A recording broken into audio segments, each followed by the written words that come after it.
First, original Medicare Parts A and B do not work in Mexico. Mexican hospitals are not enrolled in the Medicare system. They cannot bill Medicare. You cannot file for reimbursement. But there are three main exceptions, and two of them involve Mexico specifically. Exception 1. The emergency border exception. You're physically in the United States having a medical emergency, and the nearest hospital that can treat you is across the border in Mexico. Medicare can cover that inpatient care. You have to be in the U.S. when the emergency starts. Exception 2. The residency border exception. You live in the U.S. right on the border, and the nearest adequate hospital to your home is in Mexico. This one even applies to non-emergency plan care. If you live in a border community where the closest facility is literally across the line, this matters. Exception 3, the Alaska-Canada exception. Traveling through Canada to reach Alaska? No unreasonable delays.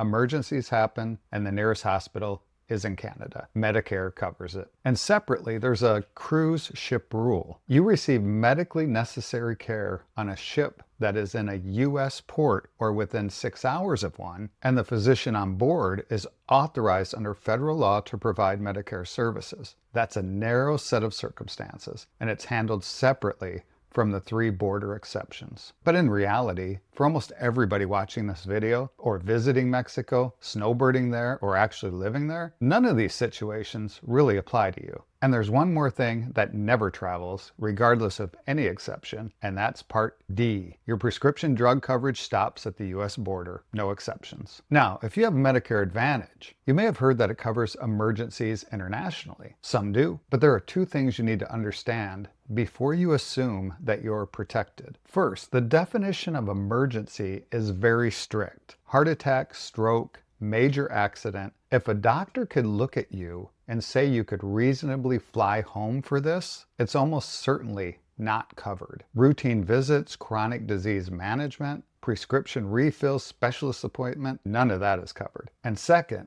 not every Advantage plan covers Mexico at all.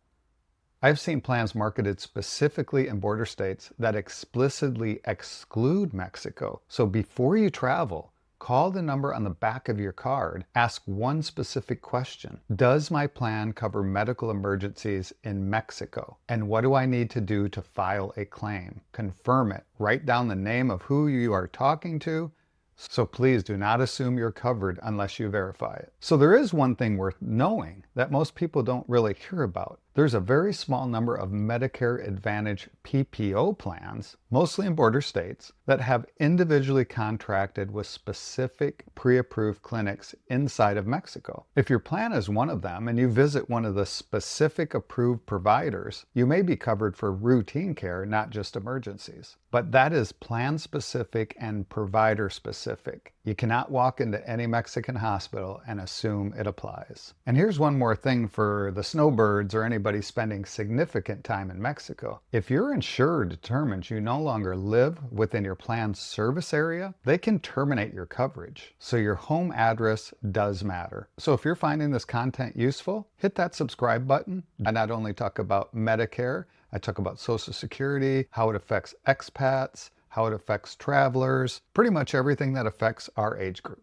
So I'd love for you to join our journey. Okay, next, if you have a Medigap supplement plan, specifically plans C, D, F, G, M, or N, you do have a foreign travel emergency benefit. Here's how it works. It has a $250 annual deductible. Medigap pays 80% after that, and there's a $50,000 lifetime maximum. But here's the catch. It only applies for the first 60 days of any international trip. If you're visiting Mexico for a few weeks, you're covered. If you're living there 6 months at a stretch, the back half of your stay has zero Medigap coverage. Remember, it was designed for travelers, not for expats. So again, if this was useful, hit that subscribe button. Drop your biggest questions about healthcare in the comments. I read everyone and respond to everyone.